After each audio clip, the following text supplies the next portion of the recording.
ಮಗಳು ನನ್ನ ಮನೆ ಪಕ್ಕ ಇರೋ ನನ್ನ ಫ್ರೆಂಡ್ ಹತ್ರ ಮಾತಾಡ್ತಿದ್ದಾಳೆ, ಆಟ ಆಡ್ತಿದ್ದಾಳೆ.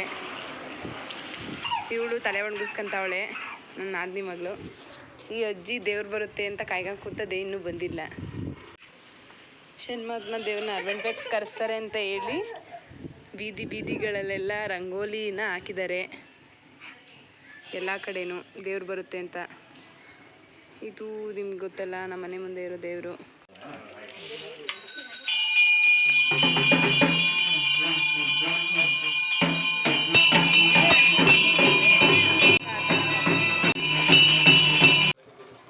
ಓಯ್ ಏ ಚಿನ್ನಮ್ಮ, ಇಲ್ಲಿ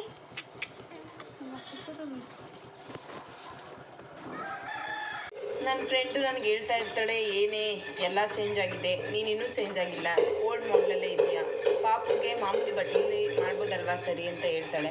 ಬಟ್ ನನಗೆ ನಮ್ಮ ತಾತ ಅಜ್ಜಿ ಎಲ್ಲ ನಮಗೆಲ್ಲ ಯಾವುದ್ರಲ್ಲಿ ತಿನ್ನಿಸಿದ್ದಾರೆ, ಮತ್ತು ಅವ್ರು ಹೇಳಿದ್ದಾರೆ ಮಣ್ಣಿಂದಲೇ ಮಕ್ಕಳಿಗೆ ತಿನ್ನಿಸಿದ್ರೆ ತುಂಬ ಒಳ್ಳೆಯದು, ತಂಪು ಅಂತ. ಅದಕ್ಕೋಸ್ಕರ ನಾನು ಮಾಡ್ತೀನಿ. ಊರಿಗೆ ಪಾರಿಗೆ ಎಲ್ಲಾದರೂ ಹೋದರೆ, ಬೇರೆ ಕಡೆ ಹೋಗೋಕ್ಕೆಲ್ಲ ಈ ಥರದ್ದನ್ನು ಯೂಸ್ ಮಾಡ್ತೀನಿ. ಈ ಥರ ಆದರೆ ಇದು ಸೀದೋಗುತ್ತೆ, ಹಾಗಾಗಿ ಇದನ್ನು ಯೂಸ್ ಮಾಡೋದು ನನಗೆ ಇಷ್ಟ ಇಲ್ಲ. ನೀಟಾಗಿ ತಿಕ್ಕಿ ಮತ್ತು ವಾಪಸ್ ಹೋಗೋಕೆ ತಗೊಂಡೋಗ್ತೀನಿ. ಯೂಸ್ ಮಾಡಲ್ಲ ಜಾಸ್ತಿ, ಇದನ್ನೇ ಯೂಸ್ ಮಾಡೋದು. ಬೇರೆ ಊರುಗಳ ಕಡೆ ಹೋದರೆ ಹೊಡೆದೋಗುತ್ತೆ ಅನ್ನೋ ಭಯಕ್ಕೆ ಅದನ್ನು ಯೂಸ್ ಮಾಡ್ತೀನಿ ಅಷ್ಟೇ. ನಮ್ಮ ಯಜಮಾನ್ರು ಇದ್ದಿದ್ದು ಊರು, ಓದಿದ್ದು ಊರು ಗುಬ್ಬಿ. ಅಲ್ಲಿಗೆ ಹೋಗ್ತಾ ಇದ್ದೀವಿ. ಅಲ್ಲಿ ಯಾವ ಥರ ಇದೆ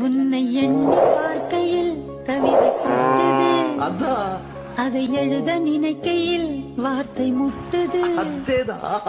பிரமாதம். கவிதை கவிதை படி. கண்மணி அன்போடு நான் எழுதும் கவிதை.